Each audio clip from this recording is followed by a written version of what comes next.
Here. Thanks everyone for coming. Let me just kind of intro to the speaker series that we've been doing here. This is the second part in the growth speaker series, and today we're happy to have a renowned expert on gamification, Chou. So that's awesome, and I'll introduce him more formally in a minute. But just to set a bit of context, growth and growth hacking sort of emerged as this I don't know what you want to call it, a term, a title, a mindset, whatever. A handful of years ago, and but there's still a lot of question about what it is. Is it useful? Isn't it just marketing? Isn't it just product management? What is it? Is there anything here that we ought to really care about? I used to struggle with that question, and I've sort of evolved and have. I think there is, and so these talks are a little bit of a way to sort of explore some of that stuff. And then so actually the series kind of follows in a way the sort of three pillars or three legs of growth hacking. And the first one that we kicked off with Sean Ellis was about product market fit.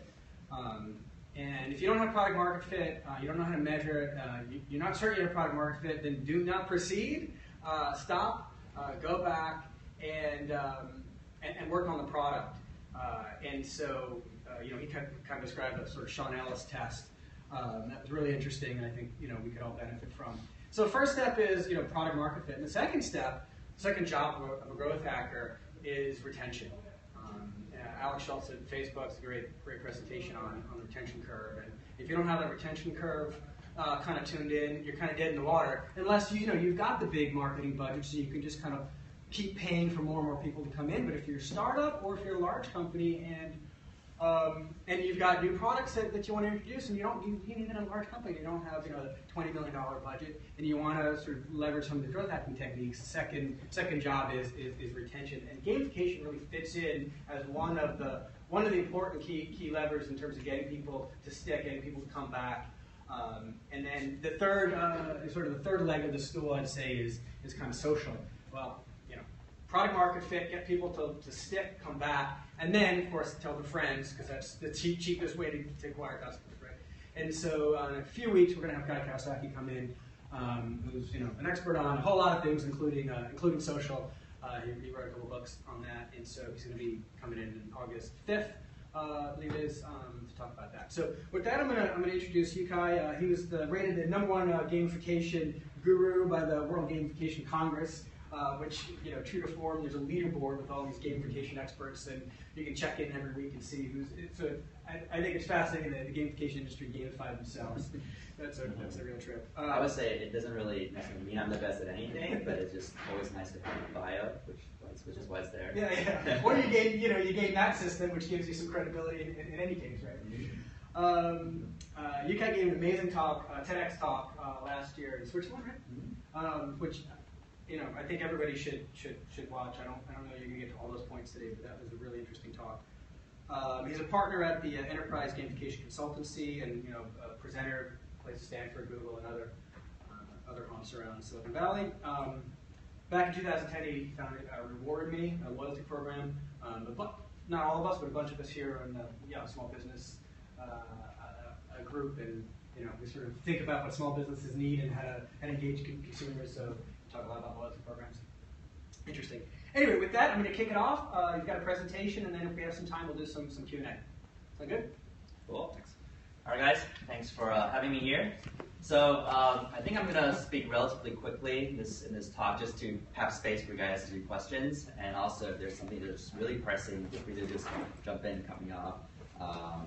So I think it's more important that you guys get what you want instead of me covering all my materials. But anyway, so we already talked a little bit about my bio. This is me. This is my background. Doesn't really matter. Recently I became an author. So this is my first book, Actionable Gamification: Beyond Points, Badges, and Leaderboards. You can check it out at yukaichou.com. Octalis' book, which if you're not familiar with the word Octalis, you will at the end of this little talk. Cool. So, and this mentioned the TEDx talk. So the TEDx talk was like a 3-hour presentation struck to 17 minutes. So this one will have a lot of the TEDx talk, plus a little bit more. The TEDx had a bit more interesting videos and more, but I think you guys will learn more from this, and TEDx is kind of just a brochure-like hyping kind of thing. But anyway, so before we talk about gamification, let's start off with games. Who plays games? And most people, when they think about a gamer, they think about people like these. Little kids or guys who are probably single and unemployed and eat pizza off their shirts. Now, but the average gamer statistics is surprising for many people. The average gamer is 35 years old, and 68% are over 18 now. 47% of them are women, especially if you look at games like Candy Crush, Farmville, Angry Birds. It's funny because a lot of especially women I talk to, like, oh, I'm not a gamer, like, I don't understand these gamers, and then after 10 minutes, she's like, oh yeah, I love Candy Crush, I play it an hour and a half every day. I'm like, okay, maybe you're a gamer. But what's interesting, there's more adult women playing games than males under 18. And so, what does this mean? If you look at these numbers, this is a fairly generic demographic, right? 35-year-old average, half are female. This basically says that everyone has the capacity to enjoy games. Now, a lot of people don't play games because they think it's a waste of time. There's better things to do. It kind of just means that they're playing another game, like their career or coupon collecting or whatnot. But everyone has the capacity to join games. It could be your children, your students, your employees. It could be your coworkers. It could be your parents. It could be your employers. As long as you give them a reason to. Now, a lot of people ask me, Yukai, do games actually change behavior? And my answer is yes. And this is my favorite example. So people say, oh, kids these days, they have no work ethics, no discipline, they have no persistence under failure. But when it comes to gaming, kids have amazing work ethics. A lot of them wake up secretly behind their parents' back, 3 a.m. in the morning to log into a computer's iPad, and they just start leveling up their little characters in the game. And if you played role-playing games before, RPGs, you'll know that leveling up usually involves killing the exact same monsters over and over and over again for hours and hours upon weeks. And if you think about it, almost all games in the market involve repetitive action, right? Candy Crush is matching 3 gems, matching 3 gems, matching 3 gems. Angry Birds, shooting out the bird, shooting out the bird, shooting out the bird. It's very repetitive. And in the gaming world, this is called grinding. It's fun and exciting. Kids will say, oh, I can't go watch a movie with you. I have to grind for another 2 hours before I can do this. But in the real world, this is actually called grunt work. Right? It's boring and torturous. We're doing the same thing over and over for hours, like data entry, Excel spreadsheets. Stuff. No one likes that. So, if games can get kids, again, who have no work ethics, no discipline, to voluntarily wake up secretly behind their parents' back, risk being grounded, and do hours of secret grunt work, and we understand why that is, I believe we can get anyone engaged to do anything. Of course, if it's well designed. So I think a good term for gamification is actually human-focused design as opposed to function-focused design. So most systems are function-focused. They assume people in the system will take the desired action, and they just optimize for efficiency, for usability, for output. And that's kind of like a factory where you assume people in the factory will do their work, and you just kind of figure out how to increase your efficiency and production. Now, human-focused design remembers that people in the system have feelings, have insecurities, have reasons why they do not want to do something, and optimizes for that. So that's kind of like a theme park, where you design it to be really, really fun, and then you can predict that people automatically want to line up for hours and hours just to enjoy the experience. Now, what's interesting here is in the case of a factory, you're paying them to do the desired action. But in the case of a theme park, they're paying you to stand up there for hours and hours and hours. Now, the reason why we call it gamification is because the gaming industry is the first to master human-focused design. Because there's no real purpose to playing a game, right? You never have to play a game. Sometimes there's a made-up purpose, like killing a dragon, saving the world, or saving a dragon. But those are just made-up excuses to entertain the human brain. But so you have to do your taxes, go to work, get your degree, whatnot. So even if you don't like it, you have to just suck it up and do it. But for a game, again, you never have to play a game. The moment a game is no longer fun, it means a game. You play another game, you go to YouTube, you check your emails, all that stuff. And so because games have spent decades or even centuries, depending on how you define a game, mastering how to engage people when there's no mandated purpose and keep people coming back and doing these, again, repetitive actions for hours, we're learning from that discipline, and that's what we call gamification. And this is really, this difference between human-focused design is very important because when you launch a new product, almost by definition, right, your users don't need your product. They live their life relatively okay before you had your product. So the moment your product's not enjoyable, they leave, right? They don't stay. Even if there's all the reasons to use it, sometimes there's not that motivation. So really optimize for that. One of the examples I use is what you call the Google Plus problem, where they dump a lot of technology, right? A lot of features, functionalities, all that stuff. A lot of engineering dollars went there. Everything else pipes there. YouTube, Gmail, all goes to Google Plus. But when people go there, they're like, oh, well, this is confusing. What's going on? And they leave, right? It's just very function-focused, technology-focused, not human-focused design. So gamification. So when I started in 2003 in gamification, it was a lonely passion. People didn't understand it. Luckily, I stuck to it. And so I was very lucky because a few years back, companies started saying, hey, this is actually really useful. We should do that. So Gartner predicted that 70% of Fortune 500 will use it by this year, which I have seen. I get a lot of invitations now across the world, in Australia, Denmark, Japan, India, South America, to do these things. I also compiled a list of like 90+ gamification case studies with ROI stats. So it's like this company did X in gamification and increased their return by 47%, Cisco or HP, Google, or that stuff. So if you guys care about looking more into just case studies itself, bit.ly, game ROI, all caps. Okay, but Gartner also predicts that 80% of those gamified apps will fail due to bad design. So I always like to investigate why that is. Why do things fail? So the first thing that I believe is because whenever something becomes a buzzword, you're always going to have these individuals and agencies that just basically stick that new buzzword onto their latest expertise. It doesn't matter what it is. Social media, cloud computing, software as a service. Anything. You just put it on there. They attend a few talks, and then they get some clients. They hire some college intern to do the work. I know because I used to be the college intern. The issue that's extended out of that is everyone focused on what we call the PBLs, points, badges, and leaderboards. So you'll have people who talk like, oh, gamification is amazing, it's wonderful, and then you hire them, and then all they know how to do is like, well, where do we put the points? Where do we put the badges? Right? And this is similar to social media marketing about 7 years ago. At the time there were, again, experts who can talk the world about social media, right? Oh, everyone's a publisher now, it's the future. But when you actually hire them, all they know how to do is create a Twitter profile and a Facebook fan page. I've seen agencies that charge $2,000 just to do those things, just create the profiles. And even a 7-year-old can do it. Not legally, but a 7-year-old can do that if they want to. So we know today that real social media marketing is not just creating a Twitter account, it's actually engaging your audience, right? Creating value, the social part of social media. That's very important. And as a larger extent, that creates a problem where people are focused on the fancy things we call game mechanics or game elements. And so you have a list of all these game mechanics and say, hey, if you just stick these game mechanics in, you'll be great, it's gamified, it's amazing. And I think it's doing things backwards. So if you look at the example of a bad game designer, a bad game designer might think, okay, so what game elements do I need? Well, we need swords. Where do they go? Okay, well, we need monsters. They can go here. Well, we could use some cows that, those are really popular. What about friends? How about, friends that can fertilize your crops? Oh, well, let's add some birds with attitudes in it and plants that choose peace. Oh, puzzle games are interesting. Let's add them in. You can see here that a game can have all the right, quote-unquote, game elements, but still be incredibly stupid and boring. And if you think about it, every single game in the market has game elements in them, right? But most games are still boring, most games are still failures. So it's fairly naive to think that, hey, once I take those game elements that are even found in boring games and put into my product, it automatically becomes fun and successful. It just doesn't happen that way. Only a few well-designed games achieve mass success.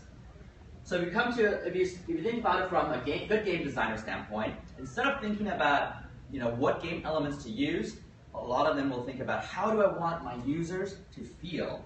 Do I want them to feel inspired? Do I want them to feel proud or even scared from horror games? And then once she understands how she wants her users to feel, then she thinks, okay, well, what are the game elements to accomplish that? Maybe it's swords, maybe it's monsters, maybe it's friends. But the key here is that good gamification design does not start with the game element stuff, but start with our core drives. So this is the point where I introduce my framework Octalysis. So I spent a lot of years studying why are games actually successful, right, versus failure. So I study a lot of games that are similar. Sometimes one is just a clone of the other. But somehow one game is extremely successful, the other one's a fluke. And then I realized, hey, it's not even the graphics, right? Sometimes the visually stunning game is a huge failure, and the ugly game, like say Minecraft, is the one that takes off. So through a lot of that study, I derived out what we call the 8 core drives of octalysis. So it's basically an analysis based on octagon shape. So I published this on my blog about 3 years ago, and it really got picked up. So it was translated into about 16, 18 different languages organically. On Twitter, I will see like this conference in Russia, and on the picture, there's like on the big screen, there's my octalysis framework. I didn't really understand the words around it. It was like, hey, that's my framework. So then I got invited to do all of my speaking opportunities and consulting, things like that. And so this is a fairly busy chart, but the key is to first focus on the cores, the 8 core drives. So these are the 8 core drives that motivate us to do every single thing we do. So every action you take is based on one or more of these 8 core drives, which means that if there's none of those 8 core drives there, there's zero motivation, no behavior happens. So we're going to go through these 8 core drives with a couple examples with them, and then we're going to talk about the nature of them. So the first core drive is epic meaning and calling. So this is the core drive that says, we're motivated because we feel like we're part of something bigger than ourselves. And this is the drive that makes people, for instance, want to contribute to Wikipedia, right? We know people don't contribute to Wikipedia to make money, but they don't even do it to update their resumes. A lot of people contribute to Wikipedia sometimes hours a day because they feel like they're protecting humanity's knowledge, something bigger than themselves. And when I was writing my book, I also had a hunch, so I did some research, and I realized, hey, these people who are spending the most time updating Wikipedia are also Wikipedia's biggest donors. So instead of Wikipedia paying them to do all this, filing, correction work, they're paying Wikipedia to do work for them. And in a game, you often see that, right? The game is always about, oh, somehow the world's about to end, and for some reason, you're the only person qualified to save the world. You feel big, you feel important. Core drive 2 is development and accomplishment. So this is the core drive that makes us feel like we're motivated because we're improving ourselves, we're leveling up, we're achieving mastery. And this is usually where most of the points badge and leaderboards fall into, right? It's points are just counters, so it shows you a sense of development. You're doing the same thing over and over, but you feel like you're not stagnant because there's a counter going on, there's progress. And then badges are just achievement symbols, which could be in any kind of form, right? Could be in uniform trophies, black belt, white belts, things like that. But ultimately, they represent accomplishment. And so, for instance, one of the key things is that when you focus on accomplishment, users have to feel smart when they use your product. So if a user's on an interface for 4 seconds, generously, and they don't know what to do, you've lost them, right? And the moment they think, oh, so what should I do now? That's when they think, oh, maybe I should check my email. Or if they're already using an email, then it's a good thing. Maybe you should check my email. Maybe you should go on YouTube, right? So they need to visually know what they should do. So the desired action needs to be super, super clear. Like in a game, this is a design technique called Desert Oasis, right? There's a lot of stuff on the screen, but then there's the piece that visually guides you to, like, if you're not thinking, you should go there. So the desired action should be so clear, like if you go to an interface and there's a huge button that says click me. If the users aren't thinking and they're just like kind of going through the experience, they'll click that big button. You need to purposely think to say, no, I don't want to do this. I want to click the little link that says no, thank you, skip. So the visual design needs to do that. In games, we see that. In a big virtual world, there's so many things to do, right? And then somehow, users are never confused what to do because there's sometimes this character, and then on his head there's a big exclamation mark, right? It's like, well, I should talk to him. You could purposely not talk, like, I don't want to talk to him at all, but at one point it's like, yeah, sure, I need to talk to him. So it needs to visually guide people there. This Desert Oasis, which is the design, emphasizes that the user, this is desired action. Then there's what we call the glowing choice, which is more like an overlay, like, hey, you should do this. Like Candy Crush, if you played Candy Crush before, you know that after a few seconds, if you don't know what to do, they'll make a recommendation for you to do. And if you played this a little bit longer, you'll know that if you just follow the recommendation, those usually aren't the best move, they usually lose. So people are wondering, like, hey, are they trying to trick us to losing? And that's not the case. The reason why they have this there is because Candy Crush correctly believe that it is much, much better for the user to just swipe, match, and then lose, and then start over and try again, as opposed to getting stuck and say, I can't find a single combination on the board, right? Because when you're stuck, again, that's when you think, so what do I do now? Oh, I need to check my email again. Core drive 3 is empowerment of creativity and feedback. So that's the core drive that basically says, it's like Lego. You give users the basic building blocks, and there's an infinite amount of ways for them to use their creativity. They can see feedback, they can adjust. And that's a very engaging process. And later you'll see that this core drive is a white hat and right brain / intrinsic core drive, which means the longest lasting. Every experience or game that is timeless, involves this core drive because our brains are entertaining themselves.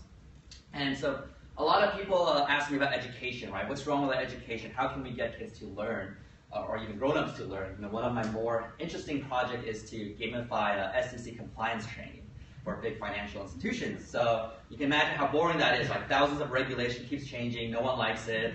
And so my job is to make that experience so exciting that when people finish one of those training modules, like, oh, where's the next one? Where's the next one, right? Which usually does not happen very often. But anyway, so when it comes to education, like kids who play games like Magic the Gathering or Pokemon, they actually need to remember a lot of information, right? There's over 1,000 cards. All of them have different stats, maybe 3 to 6 numbers.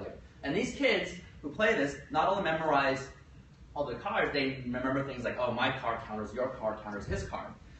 If you think about it, that's actually more information than the periodic table, right? That's like, they not only memorize every single element, they memorize the weight of the element, the exact placement, and exactly how every single element interacts with every other element. They'll know like this plus this plus is the granite combo, and if you change it around, it becomes diamond, which is mind-blowing, right? But if you ask the same kid, so what's the fourth element? Like, nitrogen? Not sure, right?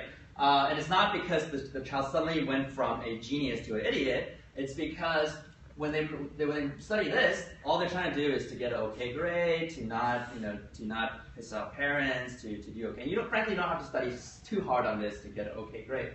But when they're playing the game, it's all about how can I use more strategy, beat my friends, do this, it's awesome. And if as a means to an end, you have to memorize this, that's cool because that enables you to do more things. It makes you feel more powerful. And so core drive 3, very useful. Core drive 4 is ownership and possession. This is the core drive that says because we feel like we own something, we want to improve it, we want to protect it, and we want to get more of it. So this obviously deals more things like virtual goods, virtual currencies. It is also the drive that makes them want to accumulate wealth. But it also deals with more abstract things, like if you spend a lot of time customizing a profile or your Dropbox folders, you feel more ownership and attachment to it. And then there's something I call the Alfred effect, which is if a system's intelligently learning about your preference, always serving what you need at that moment, even if there's a new technology that comes out that's better, you don't want to switch, right? Because that technology doesn't know me. It's like, this is my technology, this understands me, right? So that's why I call the Alfred effect, or for Alfred, for Batman. Even if some new guy says, hey, I'm more efficient than Alfred, you should replace him with me, I can do things better. Batman's not going to do it because that guy's not Alfred, right? And so it's that intelligently customize that experience and you feel more ownership towards it. Another example is like collecting things, like collecting stamps. So you have McDonald's Monopoly game where you basically collect, whenever you do the desired action, which is buying French fries and drinks because they have a higher margin on that, you'll get one of the piece property on this game. And if you collect all of them, you'll get a major reward. If you play these games before, you know that there's always 1 or 2 pieces of property or cards, whatever, that's extremely, extremely rare, basically impossible to get. And so people are willing to spend real money to buy these little parts, and which is interesting because by themselves, the collection set, the items, they're worth nothing, right? And people are willing to spend real money just to get the parts. Then we have core drive 5, social influence and relatedness. So this is fairly straightforward. It's basically everything you do or say based on what other people do, think, or say. But it also so this deals with things like group quests, social treasures, envy, things like that, gifting. But it also has this relatedness piece, which is like things like nostalgia. Like if you see a product that reminds you of your childhood, you have a higher chance of buying that product. If you meet someone from the same hometown, you have a higher chance of striking up a deal with that person. And so, for instance, like, we talk about group quests, right? Group quests has been around in games for a very long time, right? Just, get quests that you need a bunch of players to do it together to beat this boss and get the major reward. And then, quite a few years back now, businesses are like, hey, we could use this as an opportunity to make better business too. So then Groupon comes in and said, hey, look, the win state, the rewarded win state is a huge discount, right? But in order to do it, you have to have a team that goes and all of you need to do the desired action. And then Groupon, became the first, supposedly the fastest company to reach $1 billion at the time. Of course, because there's some operational issues, they didn't reach the potential that everyone wanted, but I think they still made $3 billion 2-3 years ago. And of course, Kickstarter also uses this group quest type of mechanic very successfully. So the key here is that there's actually a lot of these type of concepts that are in games for a long time, and if you just go in and find and understand it and bring into business, sometimes you can create potentially the next $1 billion opportunity. Then we have core drive 6, scarcity and impatience. This is a core drive that says you want something just because you can't have it. So if grapes were just sitting there on the table, you don't really care about those grapes. But if they were locked behind a glass case with 3 locks on it, and you're always looking at it, it's what are those grapes for? Can I have them? When can I have them? Are they even sweet grapes? You're always thinking about them. And when Facebook first started, this is a core drive they use heavily, right? At the beginning, Facebook said, oh, we're only for Harvard students, so if you don't get to Harvard, too bad. Then afterwards, they open up to more schools. Hey, Facebook's for a few Ivy League schools and some other schools that your high school buddies got in, but you didn't, too bad. And then when it got open up to more schools, like I was at UCLA in 2004, also, and they were, everyone wanted to join because they couldn't join prior to that. So that scarcity exclusively drove that activity into using the product. This core drive is also how a lot of social mobile games monetize. So some people will go to a game like Farmville, and I like to use Farmville as an example just because a lot of people know about it despite generations, and it's actually not that fun of a game. It's just they mastered a lot of these core drive techniques. And so people say, play a game like Farmville, say, oh no, this game's kind of fun, but I'll never spend real money on a stupid game like this. And then at one point, the game starts to dangle this mansion in front of your face. You're like, oh, this mansion's pretty cool. Let me see what I need to do to get it.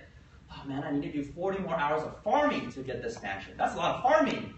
Oh wait, but I just have to spend $5 and I get the mansion immediately. $5 to save 40 hours of my time. That's a no-brainer, right? And so now you're no longer spending $5 to buy some pixels on your screen. You're spending money to save gameplay time. Which is actually really funny because these games are all free to play, right? So people are playing these games for free and they're paying money to play less of the game. It's like, so is the game fun or not? If it's fun, why don't you just play it out, right? Core drive 7 is unpredictability and curiosity, which is the drive that says, because we don't know what's going to happen next, we're always thinking about it. So that's obviously heavily utilized in the gambling industry, but whenever you have a sweepstakes, a lottery system, a raffle ticket situation, you have this core drive in place. It's also the drive that makes us want to finish a book or a movie. That's why we hate spoilers. And there's a lot of research behind this core drive. The most famous is called the Skinner box. So a scientist, B.F. Skinner, puts animals into this box. In the box, there's a lever. So the first experiment is that whenever the animal presses the lever, food comes out. And what you'll see there is that the animal will press the lever until it's no longer hungry because it doesn't need food anymore. That makes sense. But when you change the mechanic to the point where whenever the animal presses the lever, food may or may not come out, and sometimes two come out. What you'll see is that the animal constantly pressing the lever, regardless if it's hungry or not, because it's just messing with its brain. Will it come out? Will it come out? Will it come out? And now we have gambling addiction right there in the little Skinner box. A lot of critics of gamification talk about how this stuff, it's the points badges thing. It's like crazy because it just basically turns people into Skinner box situations, and that's actually inaccurate because we know points badges are about core drive 2 development accomplishment. We'll see later that core drive 7 unpredictability is a black hat technique, which makes people feel bad, and so that the Skinner box mostly talks about how unpredictability creates that obsessive behavior. Finally, we have core drive 8, loss and avoidance. Basically, this is straightforward. You're doing something just to avoid a loss. You don't want something bad to happen. And sometimes it's also about you don't want to change your behavior, right? There's everything, like sometimes an entrepreneur will tell them, hey, there's no reason why the user would use our product, right? We save them time, we save them money, we make their lives better. And if they're lucky, sometimes the user says, hey, there's no reason why I wouldn't use your product. You save me time, you save me money, you make my life better, so I'll definitely download it when I go home. And if you have some experience with launching new products, what happens usually is 6 months later, you meet them and say, hey, did you use my product? What do you think about it? Oh man, I haven't got a chance yet. I really wanted to. It sounded really cool. I'm definitely going to do it soon, right? I call that status quo slump, right? There's no reason not to, but you just don't want to change your behavior. There's like behavioral inertia. Farmville is obviously very good at that, right? At the beginning, when you don't come back every like 6 hours, they show you like very uninspiring images where crops die. You have to click on them one at a time, clean up, and it's just so sad. And I remember back in the day, my mom was addicted to Farmville, and which is weird because she like hates technology and all that stuff, and she was hooked onto this. And sometimes she had to wake up 5 a.m. in the morning to harvest her crops. And then when she had to leave town, she calls my cousin and says, hey, can you help take care of my farm for me? Which is weird because most people think like, well, why do we play games? We play games because we have too many responsibilities in our real life, so we escape, right? We relax, and now when you play Farmville, there's a whole new set of responsibilities that's stressing us out. It just doesn't make any sense. But that's the loss and avoidance that's there. So again, these 8 core drives are what motivates everything we do. So every single thing you do is based on one or more of these 8 core drives, which means that if there's none of those 8 core drives there, no behavior happens, no motivation. But it's also placed on an octagon shape for a reason. So the left side of the octagon, I call them the left brain core drives, which I always have to make a disclaimer, doesn't mean it's geographically on the left side of our brains, it just means it's part of a logical side of our brains. And those deal with what we call extrinsic motivation. So these are things we do for a prize, for a reward, for a purpose, for a goal. But we don't necessarily enjoy the activity itself. So let's say your job sucks, your job is to dig feces out of the ground, smells bad, you hate it. Then someone shows up and says, hey, for every dung you dig out, I'll give you $10,000. Now you're suddenly like excited, like, hey, haha, this is easy money, right? And you're digging with excitement, enthusiasm, even engagement. But it's important to know that the task itself is still not enjoyable. You're doing it for the extrinsic motivation. Now the right side core drive, the right brain core drive, they deal with more intrinsic motivation. So these are things that you just enjoy doing. Like you would even pay people money in order to experience. And so most companies like to implement left brain core drive motivation systems. And the reason is because it's just so much easier to just put a reward on the desired behavior as opposed to making it actually enjoyable, right? Giving them more empowerment, creativity, feedback, more social collaboration, a little bit more delightful surprises. The problem is that science has shown that extrinsic motivation is pretty much proven to kill intrinsic motivation. Like, if I love to draw, and I always draw for free, science have shown that one of the best ways for you to get me to stop drawing is to first pay me to do it, and I'm thinking, like, yay, I get paid for my passion, and then pay me less and less and less, $5, $1, 20 cents, 1 cent. At one point, I will feel insulted and refuse to draw. And it's like, oh, this is not worth my time anymore. But however, before I met you, I drew for free, right? So you have transitioned my intrinsic joy of drawing into that extrinsic motivation of making money. And so when you design campaigns, you have to be very careful of that balance. Also, you might notice that the top two core drives are a little bit more positive. I call them white hat gamification core drives. It'll come out there. So if you're always doing something because you feel like you're part of something bigger than yourself, you're achieving mastery, you're using your creativity, it feels very, very good. And the issue there is it does not create urgency. But if you do it, you feel happy. The ones on the bottom are what I call black hat core drives. So if you're always doing something just to avoid a loss, just because you can have something, or just because you don't know what's going to happen next, it's still very powerful in driving our behavior, but sometimes it leaves a bad taste in our mouths. So most companies see this as like, oh, then we need to do white hat. But again, keep in mind, white hat does not create urgency. It makes you feel powerful, they feel good, they feel like in control, but there's no urgency. Black, so sometimes you never get that initial success to take off, or you have just a niche community. Black hat creates urgency, obsession, even addiction, but leaves a bad taste in people's mouths. So when they can leave the system, a lot of times they will want to drop out. So I believe this is the problem with Zynga. Zynga figured out how to do all these black hat game techniques. Of course, they don't think about it that way because they don't have the framework. They consider it data-driven design, right? And because black hat creates urgency, when you're very focused on short-term data, you're always going to go towards the black hat. But because of all the black hat stuff they do, the short-term metrics all look great, right? Retention, monetization, virality, all look great.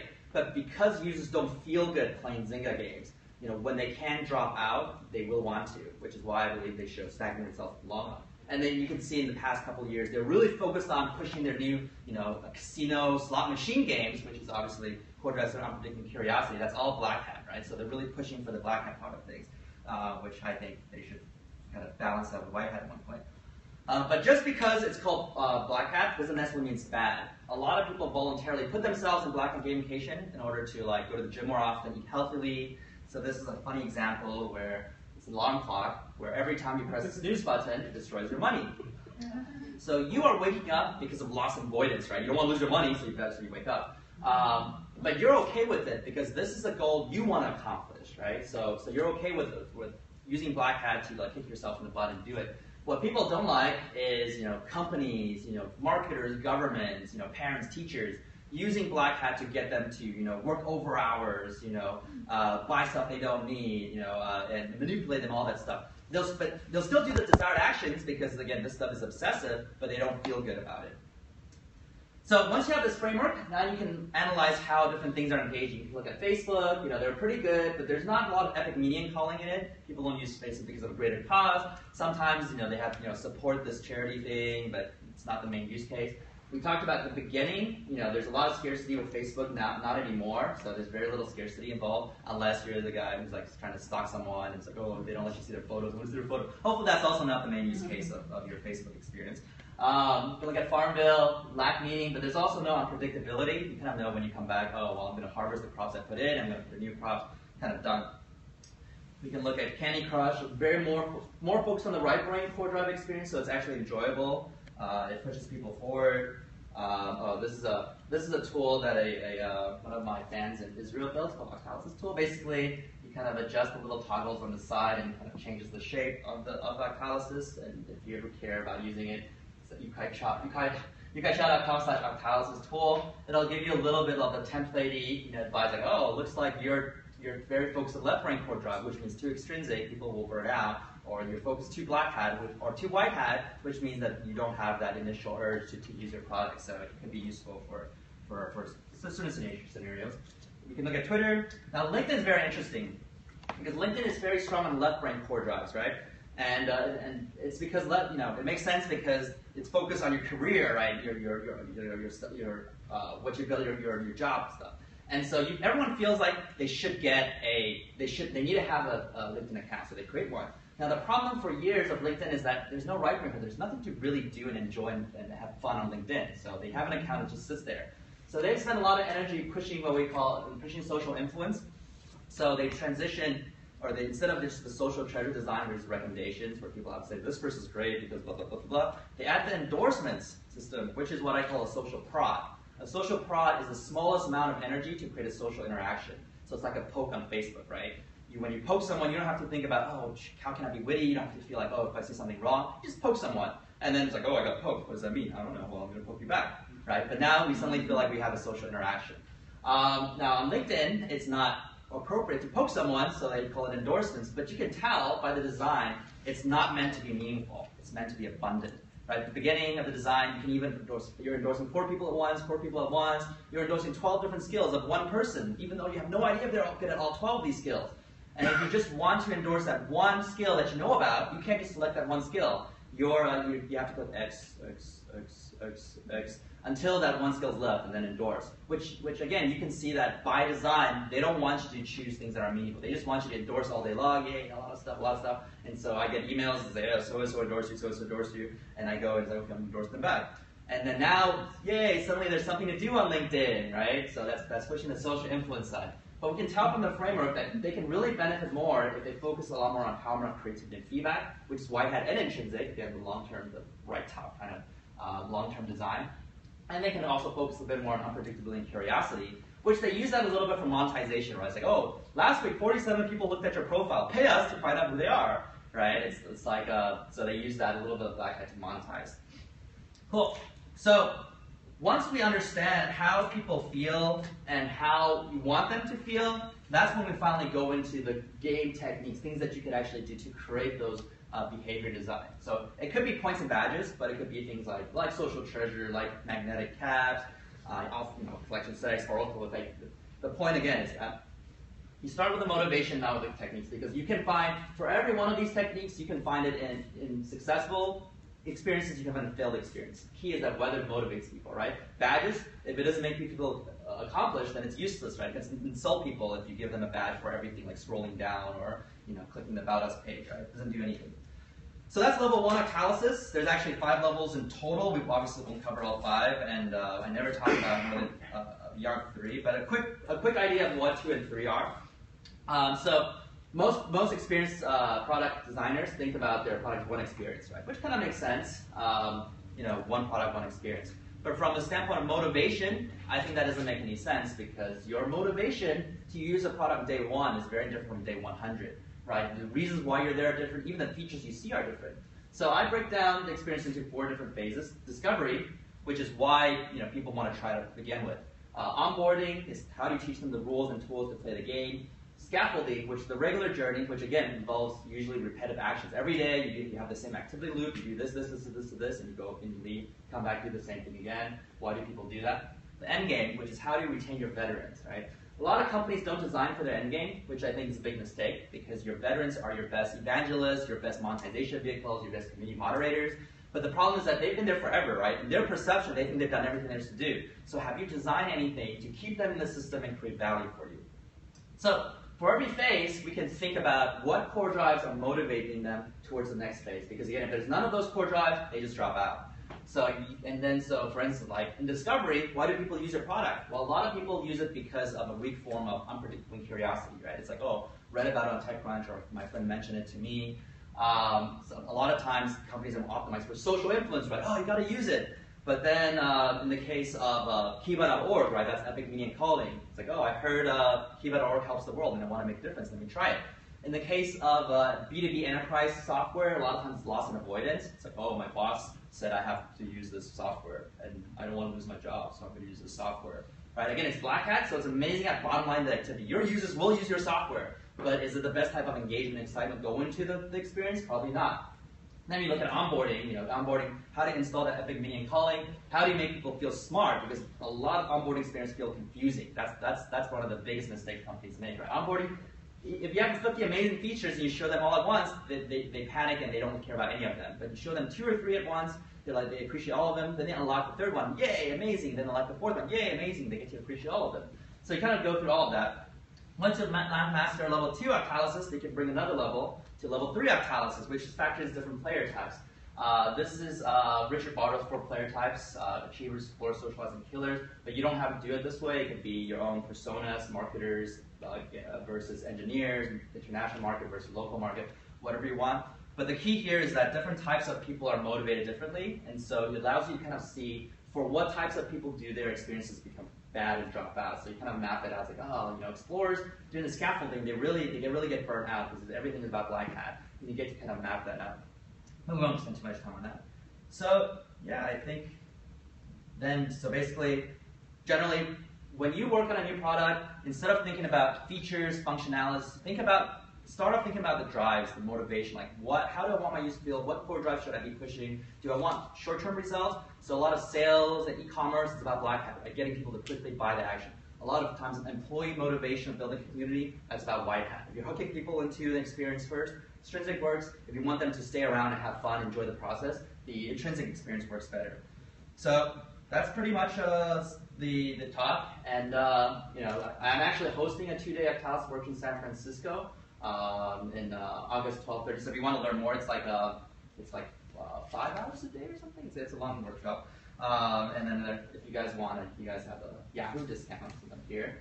And if you don't want, so if you go to ukaichao.com/workshop, you can find that. You'll get the slides, I think. And if you don't want to go to the workshop, you can still get the book. Now, I brought 4 books today just because my bag can carry 4. So if you want, on Amazon it sells for I think $32.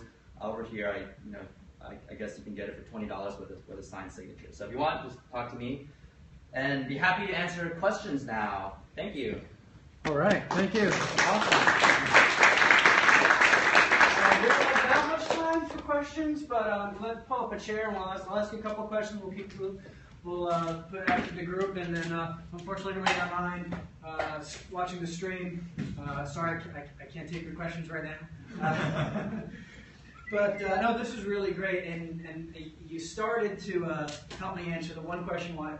The reason I really invited you in is because I want to know why my wife plays Candy Crush 2 hours a day. Seriously, that's the only reason why I invited him in. And that's why I get paid for all the companies. The executive wants to know that answer. and I think based on your talk, it's the core drive was that number 2 about development achievement. But then the thing that confuses me still a little bit is why we feel an achievement from doing something that's repetitive. It's something, people spend hundreds of hours playing that game, and why do you get a sense of achievement from just finding 3 things in a row?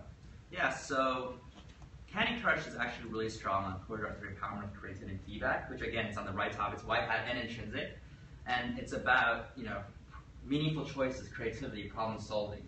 Now, the development accomplishment, again, that's played out in a lot of places, right? It's just like, the thing about games is that it gives you quick feedback too, right? In most situations, you do something and you have to wait for whether you made it to the win state or not. In some corporate environments, you do the desired action for a full year and then you don't know how you're doing. And then it's like, oh, well, I got a raise, I didn't get a raise. So it's very slow. So games give you immediate feedback for your actions and makes you feel progress. So that's development accomplishment.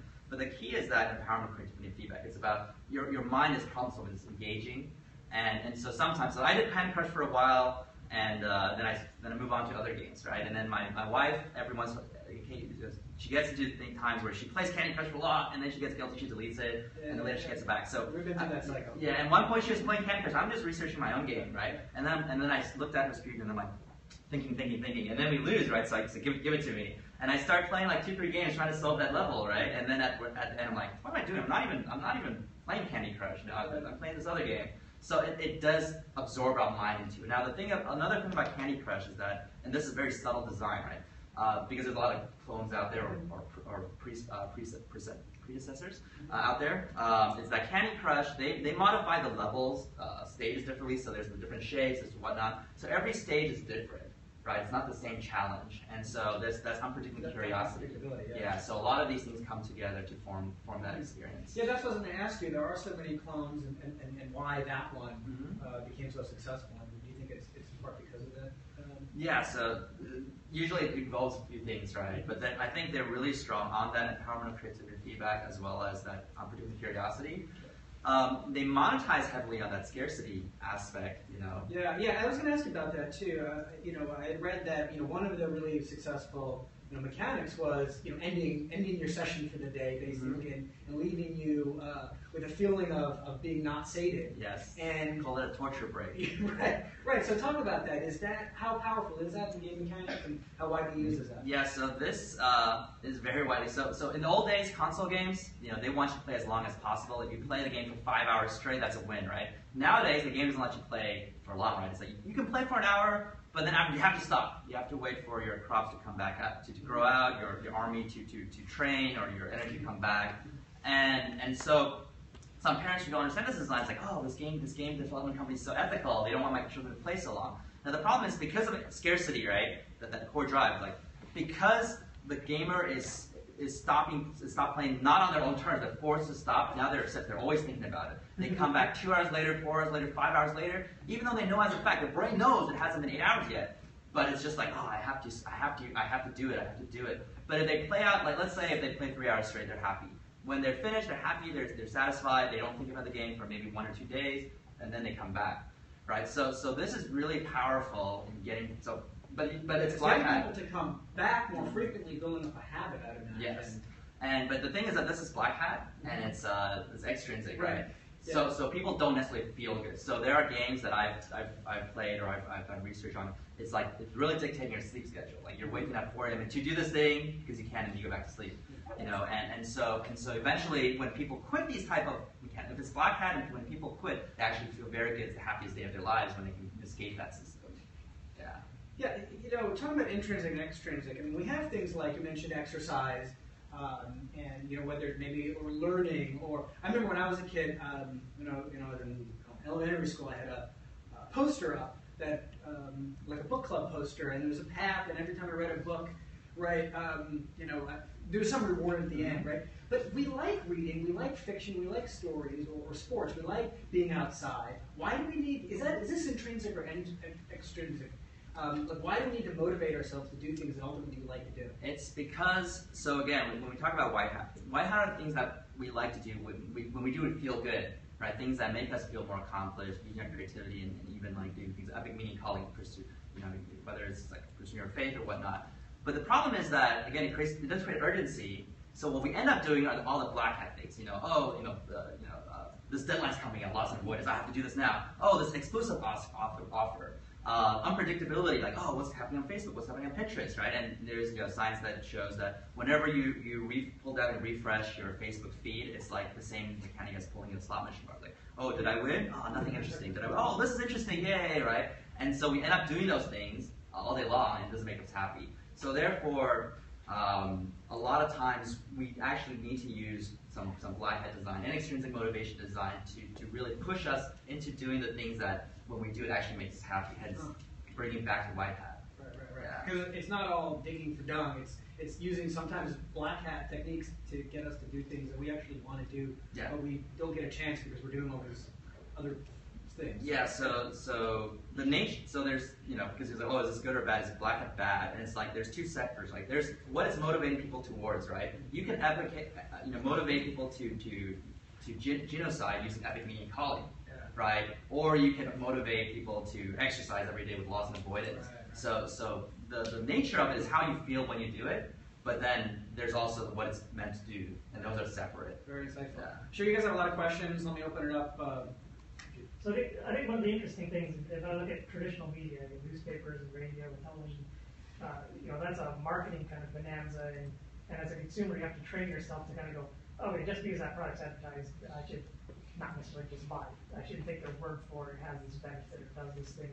But it seems with gamification, we're now training this new generation or this new medium on how to sell whatever they're doing, whether it's an experience or a product or whatever.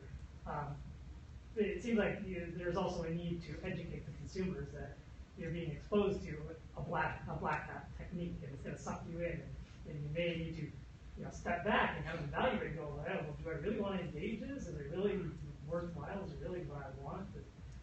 What are your thoughts on that? Yeah, it depends on your entity, and this goes into the ethics, right, of using this behavioral design and gamification, things like that. So people say, well, is gamification just like a benevolent way of manipulation or whatnot? And first and foremost, the answer is yes, right? It is a form of manipulation, but the key is that everything in life is like manipulation. Saying please is a form of manipulation, right? You weren't going to do this for me, and I said please, and you're okay with it. Nothing of the transaction changed, right? I just added more social influence and sincerity, basically, and you agree to it.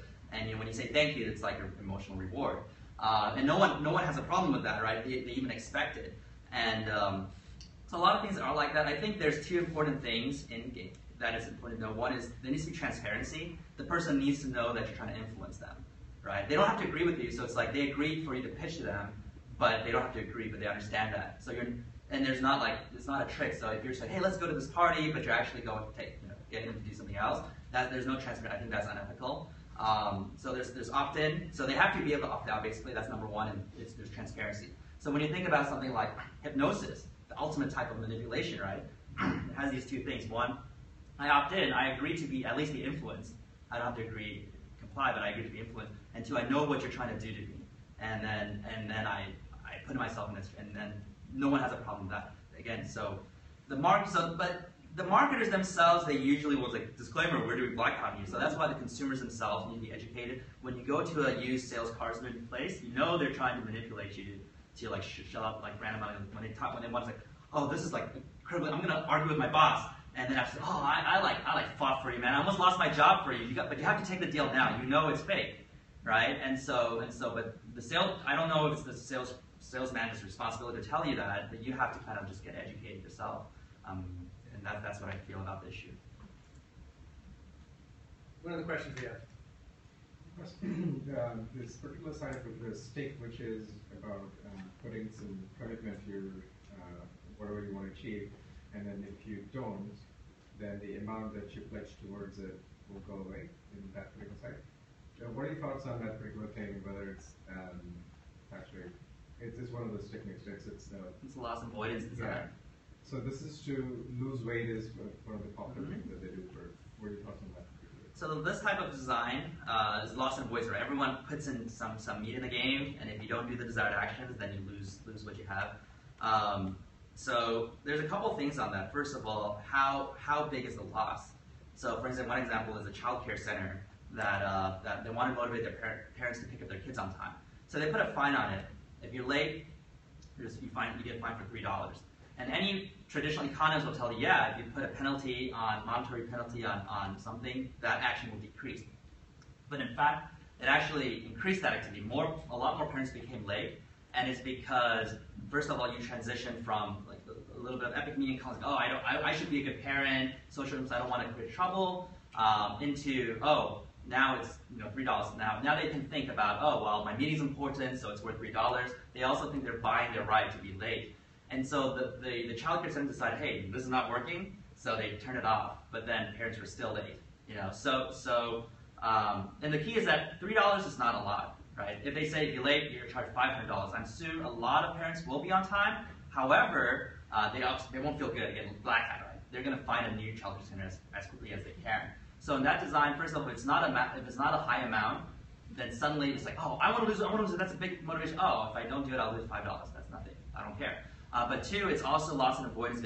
While it's there, it'll motivate people. But once they lose it, again, they don't like to be in that. Our brains don't like to be in that scenario. So we're like, oh, I give up altogether. I don't care. It becomes that almost denial thing. It doesn't even matter anymore.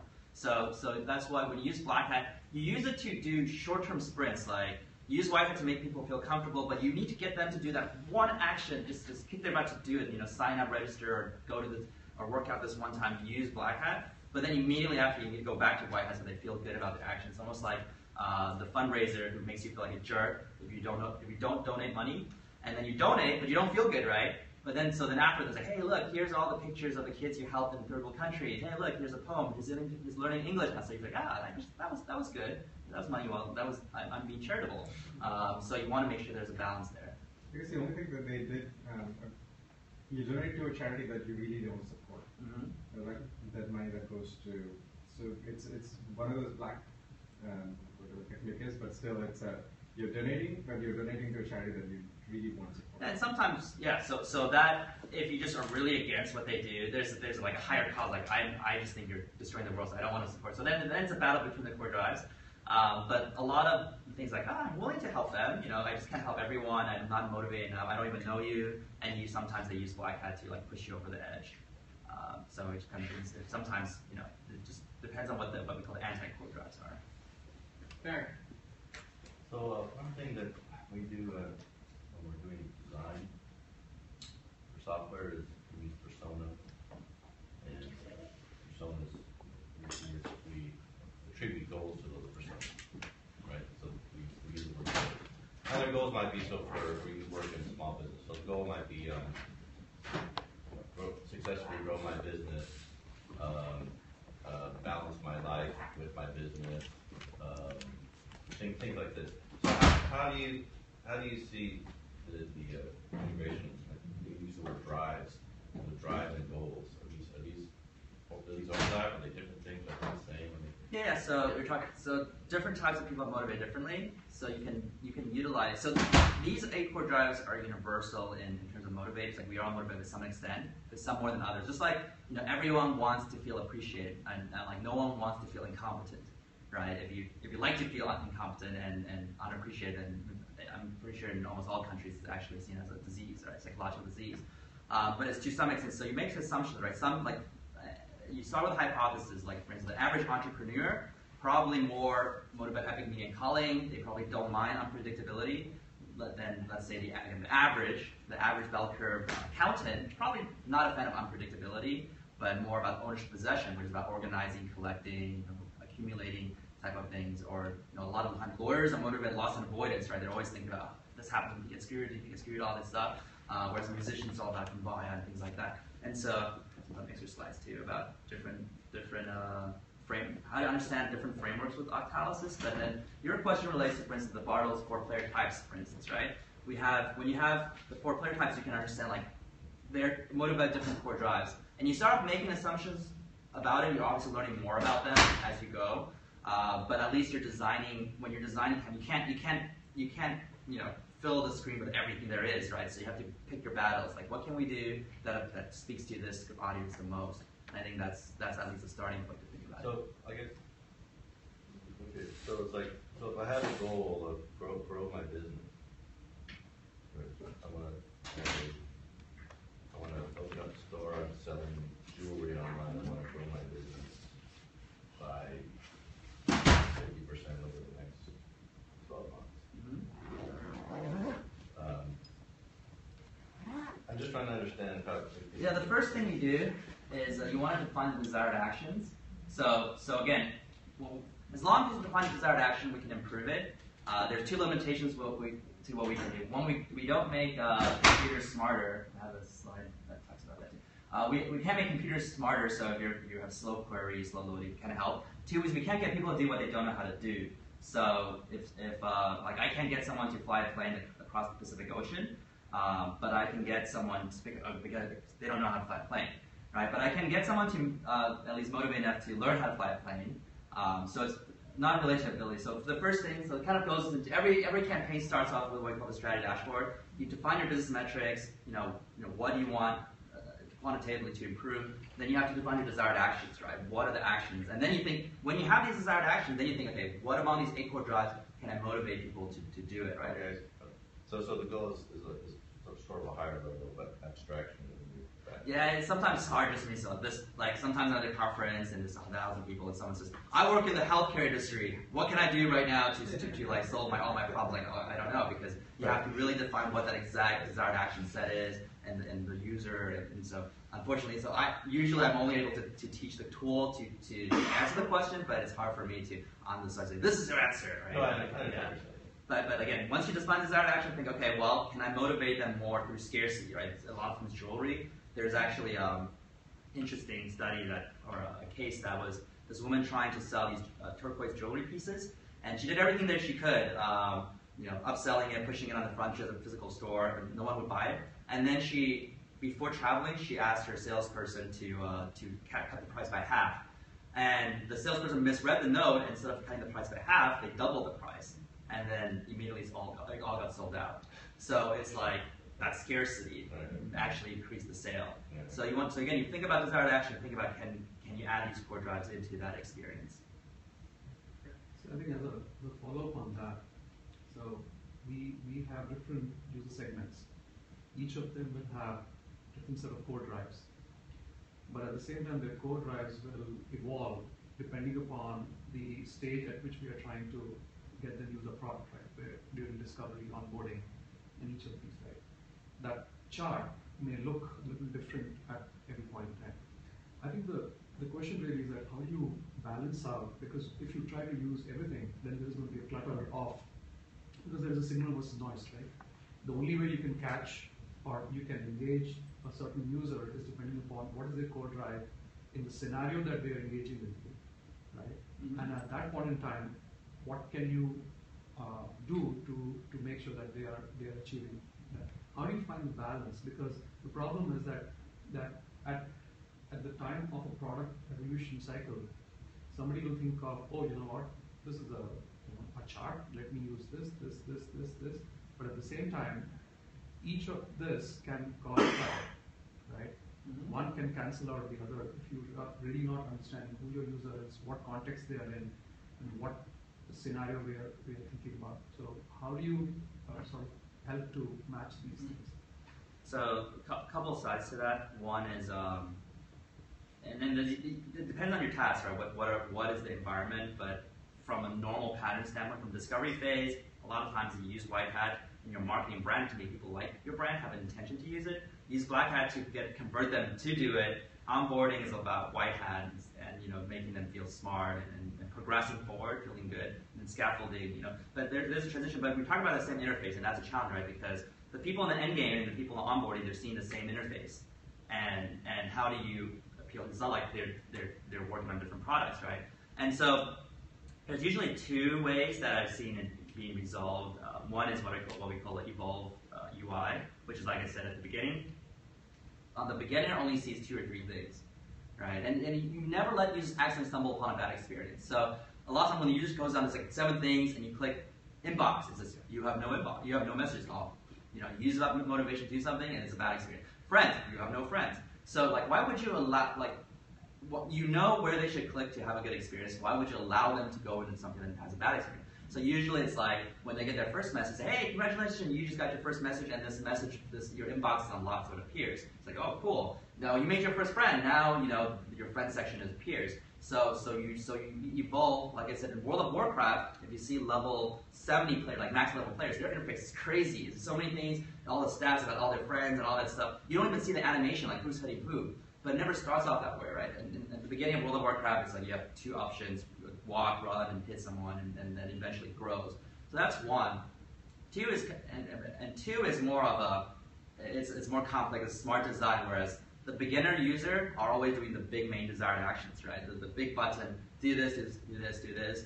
But when you become an advanced user, now you're using little tiny functions like, oh, I know I need to do this, so I click on this little thing. So the beginner user always goes with, again, the desired action. It's like they have to think to not do those desired actions, so they know exactly what to do. But the advanced users knows all the little tabs. It's kind of like Gmail's